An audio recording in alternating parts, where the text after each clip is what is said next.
ঈদ সামনে রেখে পর্যটকদের আকৃষ্ট করতে নতুন সাজে সাজানো হচ্ছে পর্যটন স্থানগুলো। এ বিষয়ে আরো জানাতে বান্দরবান ও পটুয়াখালী থেকে যুক্ত হচ্ছেন সহকর্মীরা। শুরুতেই যাচ্ছে বান্দরবানে, সেখানে আছেন সোহেল কান্তিনাথ। সোহেল, প্রথমেই জানাবেন যে ঈদ উপলক্ষে বান্দরবানের যে আবাসিক হোটেল, রিসোর্ট ও হাউসবোটগুলো রয়েছে সেগুলোতে বুকিং কেমন হচ্ছে, আর এই বিষয়ে ব্যবসায়ীরা কি বলছেন?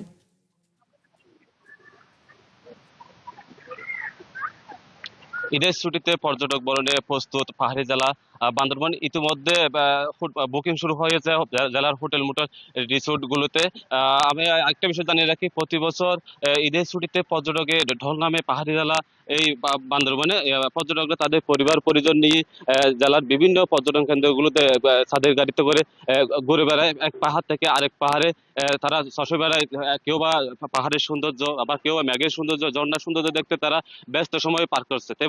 ঠিক একই ভাবে এই বছর ঈদের টানা বন্ধ থাকার কারণে এবছরও পর্যটকের সমাগম করবে বলে আশা করছেন পর্যটন সংশ্লিষ্ট ব্যবসায়ী। শেষ মুহূর্তে এসে পর্যটন সংশ্লিষ্ট ব্যবসায়ী তারা তাদের হোটেল মোটেল রিসোর্ট গুলো পরিষ্কার পরিচ্ছন্ন এবং দোয়া মোছায় ব্যস্ত সময় পার করছে। আমরা কথা বলেছিলাম Bandarban hotel motel resort honours association এর সভাপতি সাধারণ সম্পাদক জসিমউদ্দিনের সাথে। তিনি আমাদেরকে যেটি জানিয়েছেন, এবার যেহেতু পাহাড়ের পরিস্থিতি স্বাভাবিক রয়েছে, বলা চলে এবারও আশানুরূপ পর্যটকের সমাগম ঘটবে।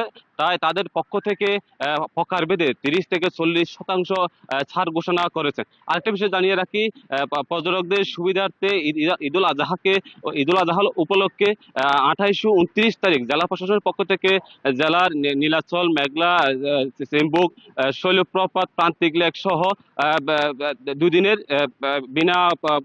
বিনামূল্যে প্রবেশ করার সুযোগ করে দিয়েছে। আমরা কথা বলেছিলাম বান্দরবান জেলার অতিরিক্ত পুলিশ সুপার মান্না দে এর সাথে। তিনি আমাদেরকে যেটি জানিয়েছেন, পর্যটকরা যাতে করে ঈদের বন্ধে পরিবার পরিজন নিয়ে নির্বিঘ্নে নিরাপদে ঘুরে বেড়াতে পারে, তাদের পক্ষ থেকে নেওয়া হয়েছে নানা নানা নানা পদক্ষেপ।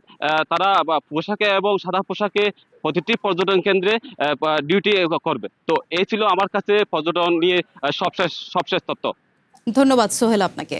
এবার চলে যাচ্ছি পটুয়াখালীতে, সেখানে আছেন মহিবুল্লাহ চৌধুরী। মহিবুল্লাহ, জানাবেন যে ঈদ উপলক্ষে হোটেল মোটেলগুলোতে এখন পর্যন্ত বুকিং কতটুকু হয়েছে, আর এই বিষয়ে ব্যবসায়ীরা কি বলছেন? জি, ধন্যবাদ আপনাকে।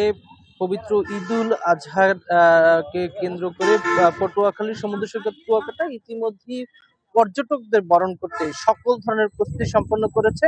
আমরা কথা বলেছিলাম পটুয়াখালীর কুয়াকাটার যে হোটেল মোটেল অ্যাসোসিয়েশন অনার্স অ্যাসোসিয়েশনের যিনি সভাপতি, তার সাথে তিনি আমাদেরকে যেমনটি জানিয়েছে যে ইতিমধ্যেই কিন্তু 70% হোটেল মোটেল সেটি কিন্তু তারা হোটেল মোটেল গুলো বুকিং হয়েছে। পাশাপাশি পটুয়াখালীর কুয়াকাটার সর্ববৃহৎ যে হোটেল রয়েছে শিকদার রিসোর্ট যেটি রয়েছে, সেই শিকদার রিসোর্ট কর্তৃপক্ষ আমাদেরকে যেমন জানিয়েছে যে শিকদার রিসোর্ট এবং ওশান ভিউ তাদের ইতিমধ্যেই কিন্তু 30% হোটেল মোটেল বুকিং রয়েছে, এবং হচ্ছে যে তারা যেটি জানিয়েছে যে আগামী 2-1 দিনের মধ্যে কিন্তু 70% তাদের হোটেল বুকিং হবে বলে তারা আমাদেরকে জানিয়েছে।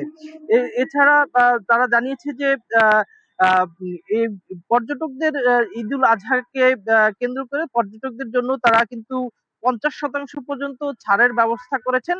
এছাড়া আমরা কথা বলেছিলাম আন্ধারমানিক ট্যুরিজমের সাথে। আন্ধারমানিক ট্যুরিজমের স্বত্বাধিকারী কে এম বাচ্চু, তিনি আমাদেরকে জানিয়েছে যে সমুদ্র পথে তাদের আগত পর্যটকদের ভ্রমণ নিশ্চিত করার জন্য এবং হচ্ছে ভ্রমণকে আরো আনন্দদায়ক করার জন্য তাদের ট্যুরিজমের পক্ষ থেকে 40% তারা ছাড়ের ব্যবস্থা করেছে।